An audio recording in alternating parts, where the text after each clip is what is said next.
पर भगवान के पदनख चंद्रिका हैं। चंद्रिका क्यों कहा? बोले चंद्रमा में प्रकाश भी होता है और शीतलता भी होती है। भक्त भगवान के पदनख चंद्रिका की ज्योत्सना का ध्यान करेगा तो परम शीतलता भी मिलेगी और अज्ञान का अंधकार भी मिटेगा। और ऊपर का भाग जो है पाद तल के ऊपर, वो श्याम स्वरूप है उसका। अब देखिए भगवान के चरण कमलों में 3 रंग हो गए। लाल लाल हैं तलवे, श्वेत हैं नख और ऊपर का भाग है श्याम। साक्षात तीर्थराज प्रयाग प्रकट हो रहा है प्रभु के चरणों में। तीर्थराज प्रयाग में त्रिवेणी 3 धारा, गंगा यमुना सरस्वती। गंगा की धवल धारा, यमुना की श्याम आभा और सरस्वती की रक्त कांति है, परंतु वो लुप्त है, दृष्टिगोचर नहीं होती। ऐसे हमारे प्रभु खड़े हुए हैं, इसलिए सरस्वती की जो लाल कांति तलवों की है वो ढकी हुई है, छुपी हुई है। जो तो भगवान के पाद सेवक जो भक्त हैं वो चरणों की सेवा करते करते उस लालिमा की कांति का आनंद ले लेते हैं, सबको थोड़ी मिलती है। तो प्रभु के खड़े होने से पाद तल की रक्त आभा तो छुपी हुई है, पर नखों की श्वेत कांति और ऊपर की श्याम आभा चमक रही है। जैसे तीर्थराज प्रयाग में गंगा यमुना की धारा तो दृष्टिगोचर होती है, पर भगवती सरस्वती लुप्त। इसलिए इसका नाम त्रिवेणी। वेणी नाम चुटिया, माताएं जो केस गूंथती हैं उसको संस्कृत में बैणी कहते हैं। और आपने देखा होगा माताएं जब केस संभालती हैं तो अपने केसों के 3 भाग करती हैं, और 3 भाग करके फिर गूंथना जब प्रारंभ करती हैं तो आपको 2 ही धारा नजर आएंगी, तीसरी का पता नहीं चलेगा। केस 3 धारा में बांटे जाते हैं, पर गूंथते समय 2 ही, तीसरी उसी में लुप्त है। इसलिए ये भी त्रिवेणी है, धारा 3 है पर दिखेंगी 2, तीसरी उसी में लुप्त है। बोलो जय श्री कृष्ण। इसलिए ये त्रिवेणी है।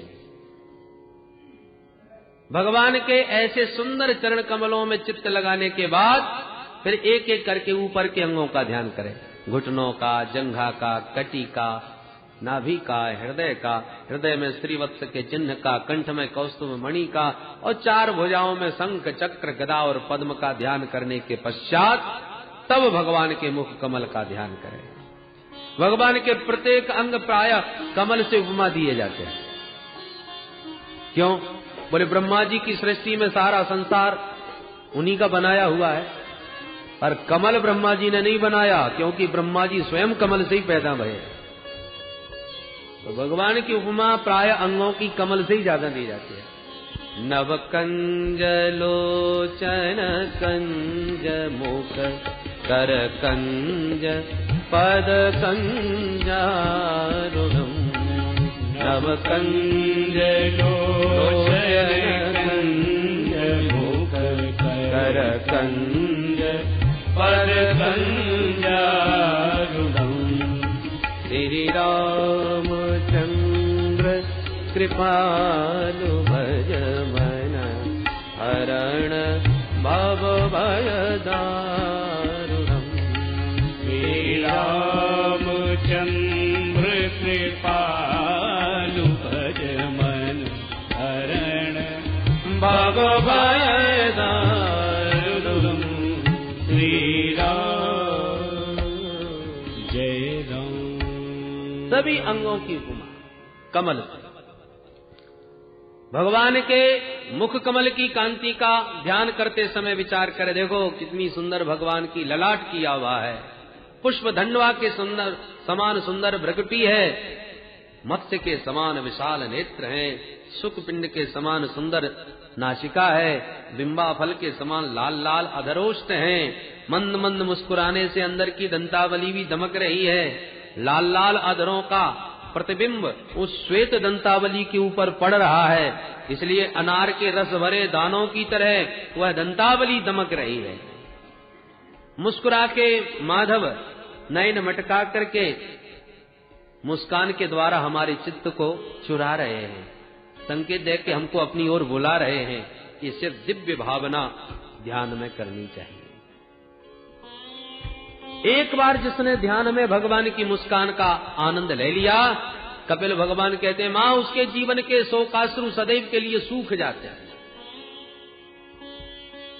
हासम हरेर वनिता किरलोक तीव्र शोकाश्रु सागर विशोषण मर्त्युदारम।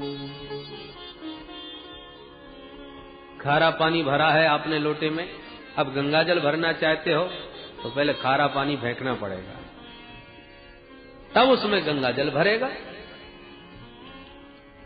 उसी प्रकार अभी शोक सागर भरा है हमारे भीतर, जब देखो तब कोई ना कोई समस्या।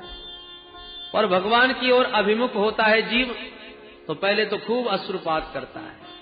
भगवान के विरह में रोते रोते जब खारा पानी पूरा निकल जाता है, पात्र खाली हो जाता है, और जहां भगवान की छटा का दर्शन किया तो ऐसा आनंद उमड़ता है, ऐसा रस भरता है कि भाई ज्यादा पानी भर दो तब भी तो छलकता है। तो भगवान के प्रेम का सागर जब भक्त के हृदय में बहुत ज्यादा भर जाता है और वो उसे संभाल नहीं पाता, तब नेत्रों के प्यालों से वह भी छलकने लगता है। भगवान के विरह में यदि आंखों से अश्रुपात होता है तो वो शोकाश्रु है, पर भगवान की दिव्य आनंद की अनुभूति के बाद भी भक्तों को अश्रुपात होता है, वो प्रेमाश्रु है, परम शीतल होता है, परमानंद प्रदान करने वाला होता है। बेटा संत कितने प्रकार के होते हैं, भक्तों के क्या भेद हैं। कपिल भगवान कहते हैं मां जो भगवान को केवल मंदिर की मूर्ति में ही सीमित रखता है वो प्राकृत भक्त है, साधारण भक्त है। पर जितना भगवान का दर्शन मंदिर की मूर्ति में कर रहा है वैसे ही दर्शन चलते फिरते संतों में भी होने लगे तो वो मध्यम कोटि का भक्त है। परंतु प्रत्येक शरीरधारी के अंदर भी उसी शक्ति का दर्शन होने लगे वो उत्तम कोटि का भक्त है, जिसका जो सभी शरीरधारियों में उसी को देख रहा है, प्राणी मात्र में। अरे भाई मंदिर दिव्य भव्य हमने बनाया, हमने आपने मिलकर ही तो मंदिर का निर्माण किया। हम में से किसी ने मूर्ति बना के तैयार करी, हम में से विद्वानों ने मिलकर के प्राण प्रतिष्ठा कर दी। तो मंदिर बनाने वाले हम, मूर्ति बनाने वाले हम, प्राण प्रतिष्ठा करने वाले हम, और उस विग्रह में परमात्मा को देखने वाले भी हम। पर ये जो मूर्तियां बैठी हैं, इन मूर्तियों को कौन से कारीगर ने बनाई? इन मूर्तियों में प्राण प्रतिष्ठा कौन से पंडित ने करी? ये सारी मूर्तियां परमात्मा ने अपने हाथों से बनाई हैं और प्रभु ने ही इन मूर्तियों में प्राण प्रतिष्ठा करके चलती फिरती मूर्तियां तैयार कर दी। तो भगवान के द्वारा प्रतिष्ठित चलती फिरती मूर्तियों से हम घृणा करें, द्वेष करें, धोखा दें, छल कपट करें और अपने द्वारा प्रतिष्ठित मूर्ति में आके फिर परमात्मा का भजन करें, दर्शन करें। कपिल भगवान कहते हैं मां मेरी दृष्टि में तो राख में हवन किया करने वाला है, भस्मन्नेव ज्योति सह, वो राख में हवन कर रहा है। अहम सर्वेषु भूतेषु भूतात्मा अवस्थित सदा समवज्ञाय मां मर्त्य कुरुतेर्चा विडंबनम।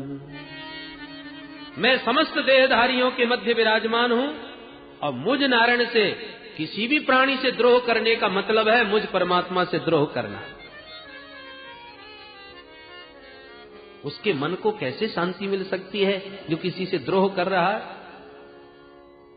न मनः शांति मृच्छति, वो कभी शांति को प्राप्त नहीं कर पाता। पर एक चौथा भक्ति भी बतलाया, वो कौन है हमारे?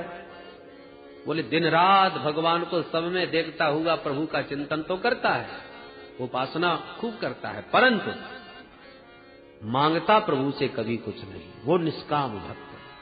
अरे मांगना तो फिर भी दूर, परमात्मा स्वयं प्रकट होकर के कहे कि मेरी प्रसन्नता के लिए भी मांग, तेरी इच्छा यदि लेने की नहीं है तो मेरी तरफ से मेरी इच्छा के लिए तू ले ले। पर दीयमानम न गृह्णन्ति बिना मत्सेवनम जना। पांचों प्रकार की मुक्ति को भी जो ठुकरा देता है, कुछ नहीं चाहिए केवल आपके चरणों की सेवा, बस जो मेरी सेवा के अतिरिक्त मुक्ति को भी ठुकरा दे वो मेरा सबसे प्यारा भक्त है।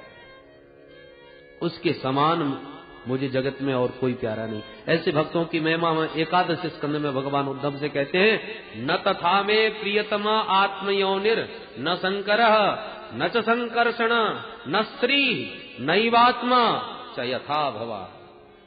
भगवान उद्धव से कहते हैं, प्यारे उद्धव, तेरे जैसे भक्त मुझे जितने प्यारे लगते हैं उतना न तथा में प्रियतमः आत्मयोनि, मेरे ही जो सगे बेटा है ब्रह्मा जी, वो आत्मयोनि ब्रह्मा भी मुझे उतने प्यारे नहीं लगते। फिर बोले न शंकर, न शंकर बाबा इतने प्यारे लगते, न च संकर्षण, न संकर्षण बड़े भैया बलराम जी भी मुझे इतने प्यारे नहीं। फिर कहते न श्री, मेरी अर्धांगिनी लक्ष्मी भी मुझे उतनी प्यारी नहीं। और अंत में तो हद कर दी, अंत में कहते नई आत्मा, न मुझे अपना ये कृष्ण रूप इतना प्रिय लगता है जितना कि यथा भवान, जितना कि तुम जैसे प्यारे भक्त मुझे लगते हैं। इतनी प्रशंसा प्रभु ने भक्तों की।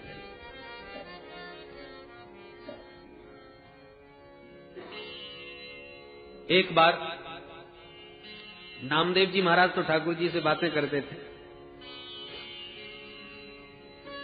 तो नामदेव जी ने शिकायत करी प्रभु से कि आप बड़े भारी भक्त वत्सल कहलाते हो, पर हम तो देखते हैं आपके भक्त बड़े परेशान घूमते हैं। भगवान बोले कौन है बताओ? बोले देखो आपके ही परम अनन्य भक्त राका वाका दोनों पति पत्नी थे, अब बड़े अकिंचन, बेचारे जंगल में दिन भर लकड़ी काटते हैं, फिर बाजार में बेचते हैं, उससे जो धन मिलता है तब सामान खरीदते हैं, तब घर में चूल्हा जलता है, और जो बनता है उसका फिर आपको भोग लगाते हैं, उसी से आपकी सेवा करते हैं। एक दिन लकड़ी काटने न जाएं तो फिर भूखा सोना पड़ता है। प्रभु आप कृपा क्यों नहीं करते, कुछ तो दो इनको, कम से कम एक दिन का भोजन तो ठीक से मिल जाया करे। भगवान बोले नामदेव बहुत कोशिश करता हूं पर वो लेते ही नहीं। बोले वाह आप देंगे तो क्यों नहीं लेंगे? भगवान बोले देखो। भगवान नामदेव जी के साथ गए, दोनों दंपति लकड़ी काटने जा रहे थे। ठाकुर जी ने रास्ते में स्वर्ण मुद्राओं से भरी हुई एक थैली डाल दी और दो चार मुद्राएं बाहर निकाल के डाल दी ताकि दृष्टि पड़ जाए। पतिदेव आगे पत्नी पीछे, जहां पतिदेव की दृष्टि स्वर्ण की उस थैली पर पड़ी, दिखाई पड़ गई सोने की मुद्राएं और लांग के चले गए। फिर ध्यान आया देवी जी पीछे ही आ रही हैं, कहीं उनका मन खराब ना हो जाए धन को देखकर। सो तुरंत वापस मुड़े और मिट्टी उस स्वर्ण मुद्राओं के ऊपर मिट्टी डालने लगे, ढाकने लगे मिट्टी से। इतने में धर्मपत्नी पास आ गई, उनकी दृष्टि पड़ गई तो हंस करके बोली महाराज ये मिट्टी पर मिट्टी क्यों पटक रहे हो? पद्मदेव के होश उड़ गए, वाह देवी तुम तो मेरे से भी दो हाथ आगे निकल गए। मेरी दृष्टि में तो ये सोना और ये मिट्टी है, तुम्हारी दृष्टि में दोनों ही मिट्टी है। प्रसन्न हो गए, बोले देवी मैं तो सोच रहा कहीं तुम्हारा मन चंचल न हो जाए स्वर्ण मुद्रा को देखकर। भगवान सुन रहे थे और रामदेव जी को बता रहे थे, सुन लिया आपने? अब बताओ इनको क्या दूं मैं?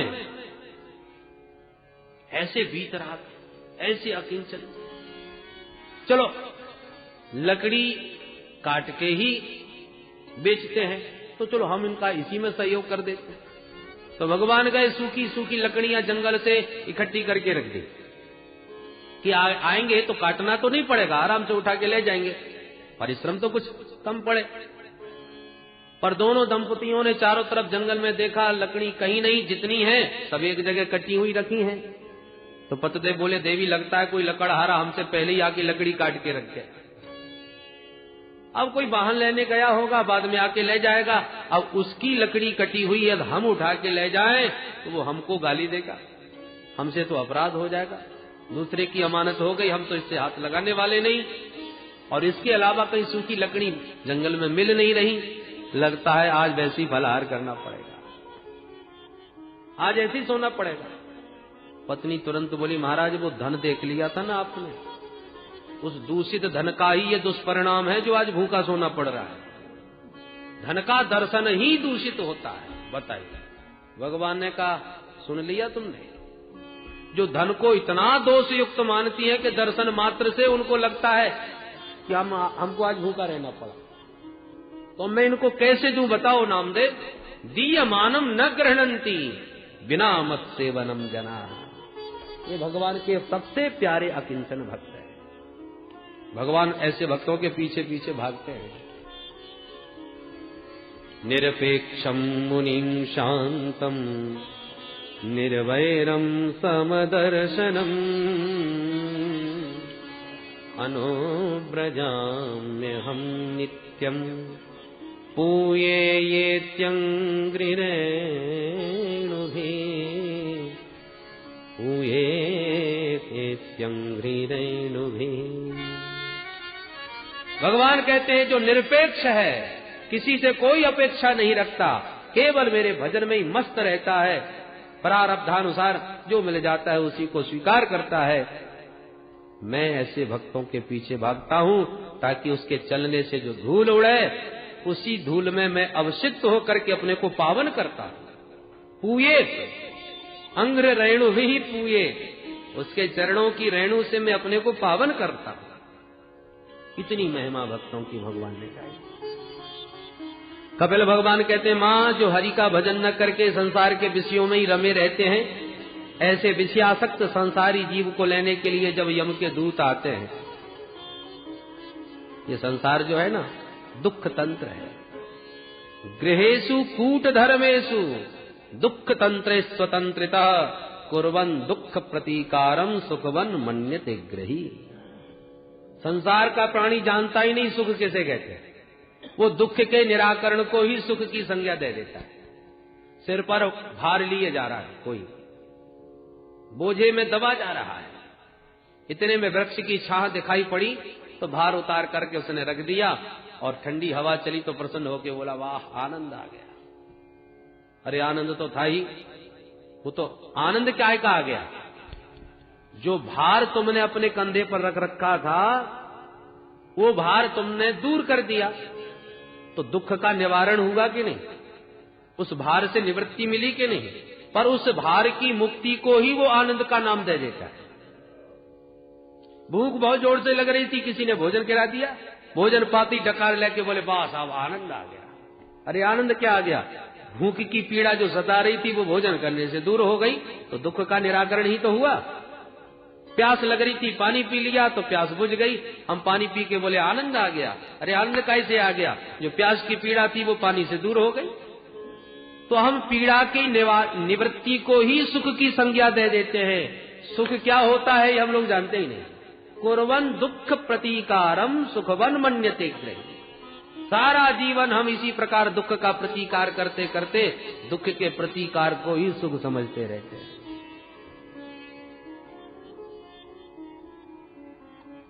जब ये शरीर वृद्ध हो जाता है तो कपिल भगवान कहते हैं, मां परिवार की लोग धक्का मार के ऐसे निकाल देते हैं जैसे बुढ़े बैल को किसान निकाल देता है। कृपण किसान कंजूस, बैल को कब तक खिलाएगा, जब तक वो हल चलाएगा। मतलब का न रह जाए तो घास भी देना बंद कर देता है। नाद्रियन्ते यथा पूर्वम कीनाशा इव गोचरम। फिर भी जीव की आसक्ति परिजनों से छूटती नहीं। दिन रात गाली देने वालों में ही उसकी प्रीति और आसक्ति होती है। अंत में जब यम के दूत आते हैं तो जहां पकड़ के ले जाने लगे सो डर के मारे मलमूत्र त्याग देता है। सकर्ण मूत्रम विमुंचति। फिर भी बलात् पकड़ करके इसको 99,000 योजन दूर घसीट कर अंत में यम के दूत नरकों में डाल देते हैं। वर्षों तक नारकीय भयंकर कष्ट भोगता है, फिर मां के गर्भ में आ जाता है। 9 माह पर्यंत मां के गर्भ में भी भयंकर कष्ट भोगता है। एक एक करके फिर भगवान दिन गिनता हुआ बाहर निकलने की प्रतीक्षा करता है। प्रभु से प्रार्थना करता है, प्रभु इस बार इस नरक से बाहर निकालो, सौगंध खाता हूं आपकी कि दोबारा चक्कर में नहीं पड़ूंगा, बस एक बार छुटकारा मिल जाए। भगवान कहते हैं, बाबरे तू बार बार यही कह के जाता है पर बाहर जाती सब भूल जाता है। अरे प्रभु भूल जाता हूं तो आप ही थोड़ा याद दिला दिया करो। भगवान कहते हैं, बेटा हम तो खूब घंटी बजाते हैं पर तुझे सुनाई ही नहीं पड़ती। भगवान को दया आई, प्रसूति वायु से बाहर कर दिया। बाहर आके क्वाहम करके रोया। कहां आ गया भाई, कौन है ये लोग? सब अपरिचित, सारा संसार उसके लिए अपरिचित, सब नए। कल तक जिनसे कोई लेना देना नहीं था, पर धीरे धीरे अब माया जाल बढ़ा। जन्म लेती बालक छींकता है, जन्म लेते ही रोता है, और जन्म लेते ही चारों तरफ से लोग पूछते हैं क्या हुआ, बेटा हुआ कि बेटी। और यात्रा में ये तीनों ही अपशकुन माने जाते हैं। चलते समय छींक दे, अपशकुन। चलते समय टोक दे, कहां जा रहे हो, क्या हुआ, ये टोकना भी अपशकुन। चलते समय रोना, ये भी अपशकुन। पर हमारी जीवन यात्रा में ये सब एक साथ हो गए। बड़े ज्यों ज्यों होते गए, बाल्यावस्था में भी बड़े कष्ट हो गए। मच्छर आके काट गया, बच्चा रो पड़ा, न खुजला पा रहा है, न कह पा रहा है, न बता सक रहा है, रोता है। मां ने समझ लिया कि शायद भूखा है, जबरदस्ती दूध पिलाई रही, दूध नहीं पीता, अरे लगता है कान में दर्द हो रहा है, तो कान में तेल डाल दिया। मां की जो सूझबूझ हो, जैसी बुद्धि काम कर जाए, वो वैसा इलाज करने लगती है। बालक तो बता नहीं सकता। इसलिए रुदंतम विगत ज्ञानम क्रमयः क्रमिकम यथा, उसके रोने का ज्ञान तो किसी को नहीं है, इसलिए जिसकी जो समझ में आ जाए वही करता है।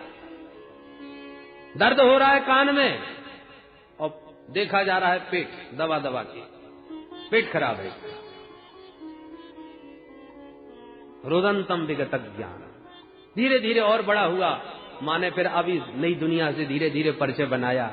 ये पिताजी हैं, ये मामा जी हैं, फूफा जी हैं, ये दादाजी हैं, ये काका जी हैं। माँ ने जैसा जैसा बता दिया, धीरे धीरे उसने देख लिया, जान लिया, ये अपने हैं, ये पराये हैं। और मैं और मोर तोरते माया, यही माया का स्वरूप है। जब जन्म लिया था तब विशुद्ध ब्रह्म स्वरूप ही था वो बालक, न अपने न पराये, न राग न द्वेष। पर अब धीरे धीरे अहम ममेति सदग्राह करोति कुमतिर मतिम, ये मेरे हैं, वो पराये हैं, ये मित्र हैं, वो शत्रु हैं। माया जाल में फंस गया, परमात्मा की सत्ता को भूल गया। भगवान ने खूब यादें दिलाई, घंटियां बजाई, पर एक न सुनी।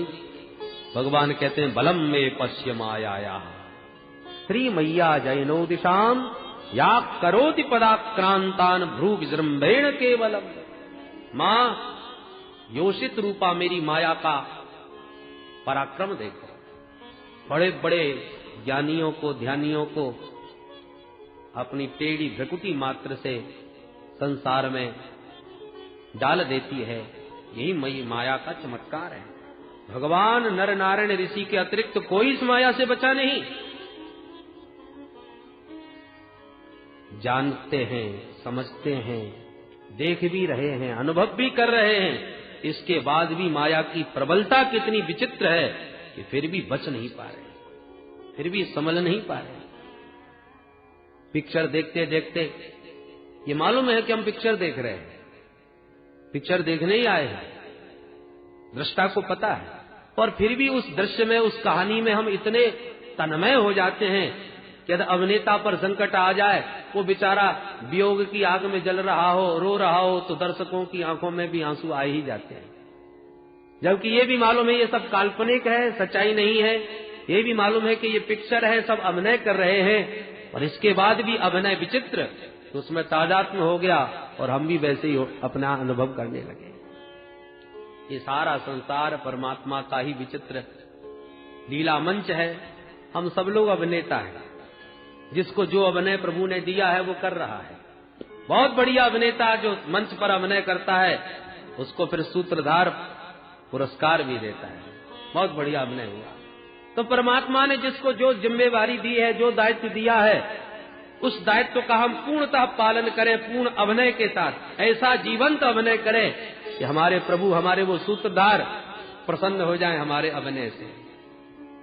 क्योंकि सबको नचाने वाला तो वही है, सूत्रधार तो सबकी डोरी तो उसी के हाथ में। उमा दारू जो सित की नाई, सबई नचावत राम गुसाई। उसने सबको भूमिका दे रखी है। आपको बढ़िया नृत्य करना है, बढ़िया अभिनय करना है। एक भक्त बड़ी सुंदर बात कहता है भगवान से, प्रभु आपके इस लीला मंच पर मैं आया, आपने भेजा मेरे को, मैं भी इस आपके लीला का एक पात्र हूं। यदि आपको मेरा अभिनय पसंद आ गया तो इनाम दीजिए। क्या चाहते हो? बोले मुझे जन्म मरण से छुटकारा दे दीजिए, इनाम चाहता हूं। और यदि आप ये कहते नहीं नहीं तुमने अच्छा अभिनय नहीं किया, हमको पसंद नहीं आया, तो मुझे वचन दीजिए यदि मेरा अभिनय आपको पसंद नहीं है तो इस रंगमंच पर दोबारा कभी मत भेजना। अरे मौका तब दिया जाता है जब अभिनेता बढ़िया होता है। मंच पर उसी को तो भेजा जाएगा कि अभिनय बहुत बढ़िया है, कलाकार है, और कलाकारी पसंद नहीं तुम्हारा मत भेजो महाराज इस मंच पर। और पसंद आ गई तो वरदान दो महाराज के दोबारा इस मंच पर न आना पड़े। भक्त भी बड़े बुद्धिमान होते हैं। बोलो जय श्री कृष्ण। तो कपिल भगवान कहते हैं, मां ये जीव जन्म मरण के चक्र व्यूह में ऐसे ही फंसा हुआ है। पुनरपि जननम पुनरपि मरणम पुनरपि जननी जठरे शयनम। जब तक भगवान के पाद पद्मों का आश्रय नहीं लेगा तब तक ये चक्र छूटने वाला नहीं है।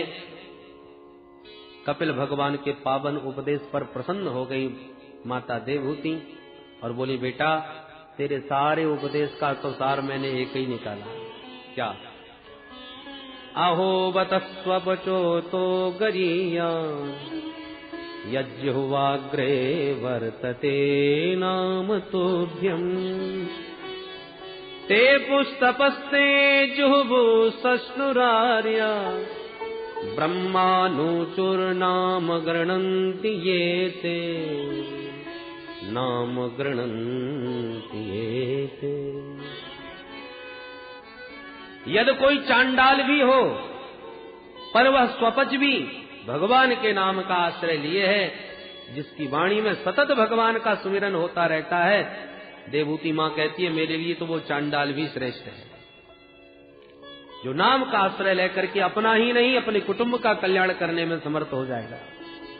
दूसरी ओर भले ही कितना भी तपस्वी हो, तेजस्वी हो, ब्राह्मण ही क्यों न हो, परंतु भगवत पादारविंद से विमुख हो तो केवल ब्राह्मणत्व का अभिमान लिए बैठा रहेगा, तपस्या का अभिमान लिए बैठा रहेगा, कल्याण करने में समर्थ नहीं हो पाएगा।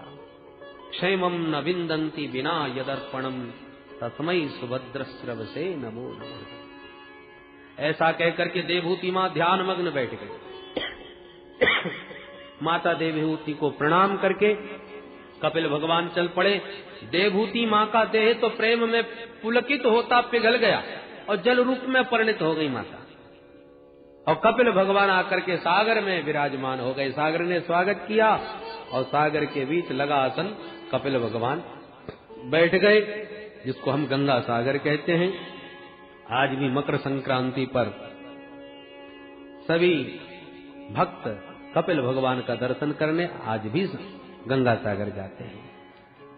बोल गंगा मैया की, कपिल भगवान की। इस प्रकार से देवहूति मां को उपदेश भगवान कपिल ने दिया। इसके साथ ही तृतीय स्कंद को यहाँ विराम। अब चतुर्थ स्कंद में भगवती सती का चरित्र, परम पावन ध्रुव जी का चरित्र, ध्रुव जी की वंशावली, ये सब विस्तार से कल के प्रसंग में आप श्रवण करेंगे। आइए मिलकर के गोविंद का नाम संकीर्तन ही कपिल भगवान के उपदेश का सार निकल के आया। इसलिए हम भी सब मिलकर के भगवान की नाम की नौका में बैठ जाएं और इस भवसागर को सहजता से पार करें। पार करेंगे नैया भज कृष्ण कन्हैया, पार करेंगे नैया भज कृष्ण कन्हैया, पार करेंगे नैया भज कृष्ण कन्हैया, पार करेंगे नैया भज कृष्ण कन्हैया। कृष्ण कन्हैया दाऊ जी के भैया, कृष्ण कन्हैया दाऊ जी के भैया, कृष्ण कन्हैया मुरली बजैया, कृष्ण कन्हैया मुरली बजैया। तेरी पार करेंगे नैया भज कृष्ण कन्हैया, तेरी पार करेंगे नैया भज कृष्ण कन्हैया। अरे बाल कृष्ण गोपाल हमारो, बाल कृष्ण गोपाल हमारो, बाल कृष्ण गोपाल हमारो, बाल कृष्ण गोपाल हमारो। ब्रजवासिन को प्राण प्यारो, ब्रजवासिन को प्राण प्यारो। अरे नटमहर को थैया भज कृष्ण कन्हैया, नटमहर को थैया भज कृष्ण कन्हैया। पार करेंगे नैया भज कृष्ण कन्हैया, पार करेंगे नैया भज कृष्ण कन्हैया। बाल बाल संग धेनु चरावे, बाल बाल संग धेनु चरावे, बाल बाल संग धेनु चरावे, बाल बाल संग धेनु चरावे। लूट लूट दधी माखन खावे, लूट लूट दधी माखन खावे। अरे माखन चोर कन्हैया भज कृष्ण कन्हैया, माखन चोर कन्हैया भज कृष्ण कन्हैया। पार करे